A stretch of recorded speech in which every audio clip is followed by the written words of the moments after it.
I'll give it to the NBA. They've created the most popular All-Star weekend format in sports. When was the last time you were overly excited about watching the Pro Bowl or I don't know, the home run derby? Huh?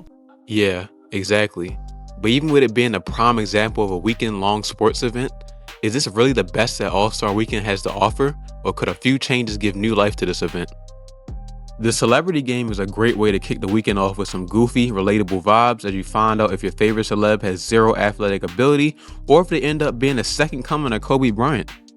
The NBA does a really good job at choosing people from multiple different professions and cultures to cater to a wide range of audiences.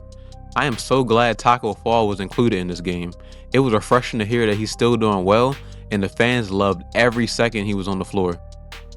It's clear that Giannis will have a bright career in either coaching or sports media after he retires. He obviously displays an above average knowledge of basketball on a nightly basis, but he's also one of the funniest guys in the league. The Rising Stars game was a great showcase of talent you may have heard of already, but it also gave a spotlight to players that may have been overshadowed. Donovan Clingan came out hot and showed he can be dominant from inside and from beyond the arc. Reed Sheppard also reminded us 3 times early that he has once he crosses half court. We got to witness a 1v1 for game between Dylan Harper and Ron Harper Jr. as if we were in their backyard. Little brother Dylan won this round for his team and will probably let his older brother hear about it for the next couple of family dinners.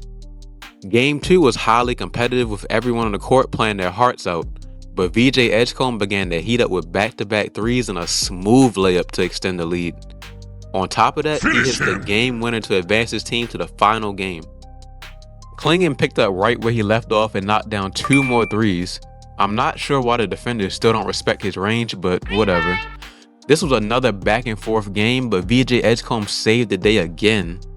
He got a huge rebound and put back to give his team the lead, and then he drove at Clingan to draw a foul to win the game at the line for his team. The next day, we start off with a 3-point contest, and this event never disappoints. The rookie and favorite to win, Kon Knueppel, got the crowd involved early with a 27-point start to set things off. Donovan Mitchell kept his warm-up pants on and was rocking his teammate's jersey as he only missed 1 shot on his first 2 racks to start off. He followed up with a 24-point performance. Okay, honestly, we can just skip past Jamal Murray, Norman Powell, Bobby Portis, and Tyrese Maxey, right? Yes, Powell still got 23, but trust me, it was a struggle to watch. Devin Booker woke us up, though, as he poured in the first 30-point performance for the night. And then Damian Lillard going last was perfect as he tied Kon to advance to the final round. Kon had a good start, but ultimately flamed out as time went on. Dame time exceeded his first round score as his flawless top key rack was the boost needed for a 29-point performance. Booker must have activated his green window script because he knocked down his first 9 shots. It must have deactivated on the last rack though because he needed just 1 more shot to win, but he bricked his last 3 chances. Dame time wins the 3-point contest, ironically, for the 3rd time, and this may have been the first time I ever jumped on the couch during this event. The Shooting Stars skills challenge event was alright. Not sure how I felt about the celebrity passes because Drewski was out there throwing some meatball subs. Team Knicks dominated both rounds and took home the trophy though. This may be a kinda spicy take, but I missed the skills challenge honestly. It provided more variety by featuring more of an obstacle course layout. The Shooting Stars event just feels like a glorified shoot-around, and it comes off more of an extension of the 3-point contest if anything. Ah yes, the main event of the night, the dunk contest. With many complaints over the years about how stale this event has been, will we see a repeat of years prior? Carter Bryant starts us off with a pretty okay dunk, but nothing we haven't seen before. Jace Richardson followed up with another okay dunk.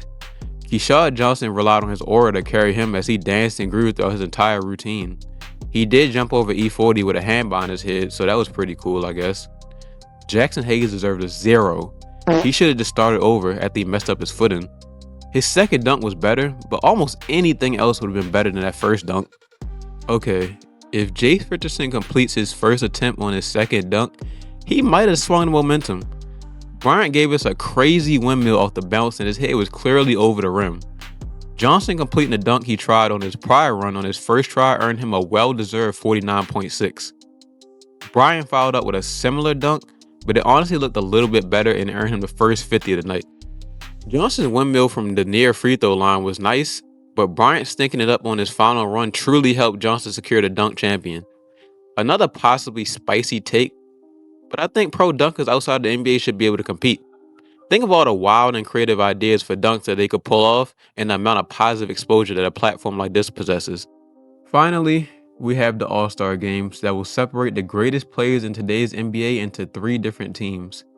We started off with Team Stars versus Team World, and Victor Wembanyama set the tone quick. Team World got off to a 14-2 run after a deep step-back 3 from Cat. But with 13 seconds left, Anthony Edwards drilled a 3-pointer to tie it up. It really felt like the players were engaged more so than ever as the first game hit it in the OT. After a miscommunication between Cat and Denny Avdia, Scotty Barnes knocks down a 3 to win the game for the Stars. Team Stars versus Team Stripes was another close one that went into OT, but De'Aaron Fox drills a 3 to save the day for the Stripes. When the Stripes faced Team World, Kawhi Leonard decided to turn on his aimbot. He literally took over this game and scored 31 of the 48 points for his team and secured them the victory. By the final game, it appeared as if the Stripes, aka the OGs, were gassed because the Stars ran them out of the building. The Stars got off to a 12-1 start and continued a 33-9 run throughout the game. Between Ant Edwards torching them on the outside and Jalen Duren dominating the paint, the youngins looked untouchable. Ant Edwards rightfully won MVP as the Stars won it all. The NBA gave us a fairly solid All-Star weekend this year that was the most engaging it's been in recent years. With that being said though, there are still noticeable issues that deserve attention.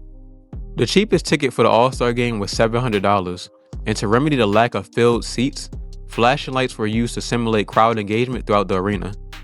Would it have been so devastating to push All-Star weekend back to avoid clashing with the Winter Olympics? The NBA should never be forced to start events at 5 p.m. and then create so much filler to keep the event going into the late night.